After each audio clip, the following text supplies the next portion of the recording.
Hey, what's going on everyone? This is Mike, and I'm back with another episode of cooking. Today we're doing some pork shoulder, and it should take about 45 minutes in order to do. I would say the difficulty on this is actually pretty easy. Here are the ingredients here that you'll need. We'll need some pork shoulder, trimmed about 2 to 2.5 pounds, medium white onion quartered, carrots, celery. Fish sauce is optional, but I think it's good to have. It's a pretty good ingredient to have with this, but it's optional.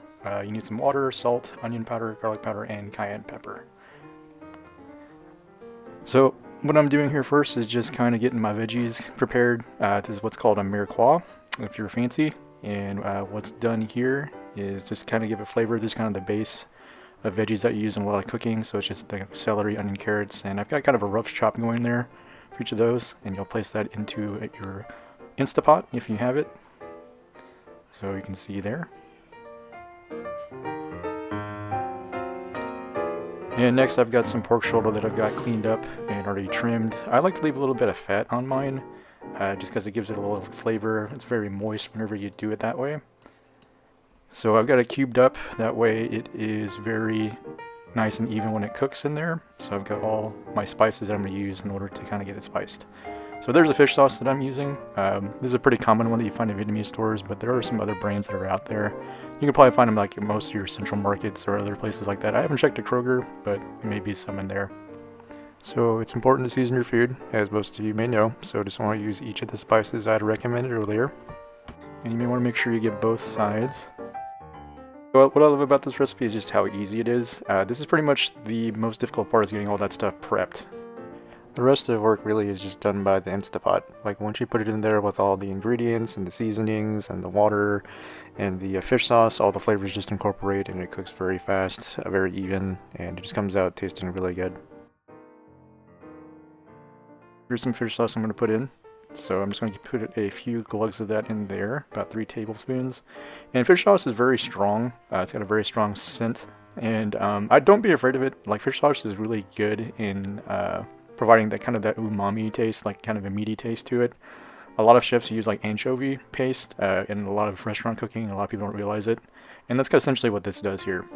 So I've added just enough water to kind of have it maybe an inch or two. You don't really want to cover your meat with the water. So quick tip, if you smash your garlic ahead of time, it's a lot easier to peel. It just kind of comes right out. And I'm using 3 cloves of garlic for this particular cook. So there it is, all looking pretty, and all you gotta do now is put it into our Instapot and let it do the rest of the work. We'll just put the lid on and make sure it locks in place, and we'll make sure that the pressure release valve is set to not release but to keep the steam in. Make sure it's on manual, and you'll set it down to 25 minutes. And you'll want to adjust that as you add more meat, but for the most part 25 works good. So what I'm doing here is I'm going to shut the valve on it so that the steam can build up within the pressure cooker. So you'll know if you've done it right if the little indicator on your Instapot pops up. That lets you know that the steam has built up and there's enough pressure. See, it pops up there.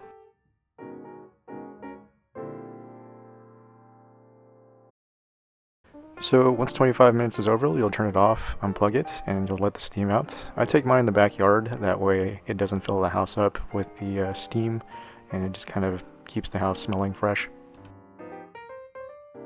So once it's done, you'll go ahead and put it on your chopping board. I like to kind of take some of the pieces of carrot and celery and kind of chop it all together, kind of incorporate everything into the meat.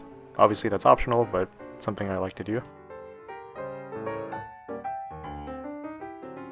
So, and I also like to season it as I go through, because a lot of the flavors, they will be within that stock that's left over, and I'll actually use that stock later for a soup that I'm going to show you how to make. That's very easy to do, so don't throw that away. But that's what it looks like afterwards, and it's very moist and very tender, very tasty. You can use it for a lot of different applications. I like to use it in like tortas and tacos. I also like to use it in the soup that I'm going to show you in another video, and I like to just kind of put it in there and make kind of like a pork consomme or tortilla soup, I guess. So, yep, there's the broth there, so there's a lot of good stuff in there that I like to keep. I generally like to keep it just useful. You can throw it out, but I like to keep it to make a soup in the coming weeks, and you can make a lot of meals out of it. So there I am, just kind of straining it out and saving it for later. So if you remember from the last video, I made some arepas, and here I am kind of building my own little arepa sandwich.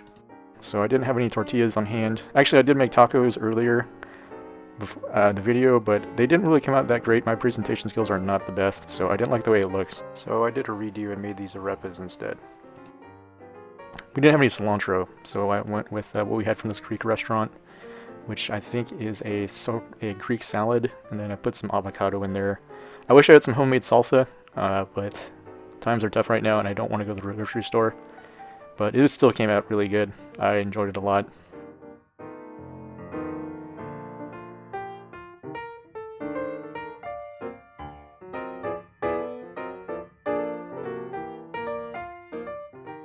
So yep, just kind of dressing it up there. I put some sour cream and I put some hot sauce on that, and there you have it.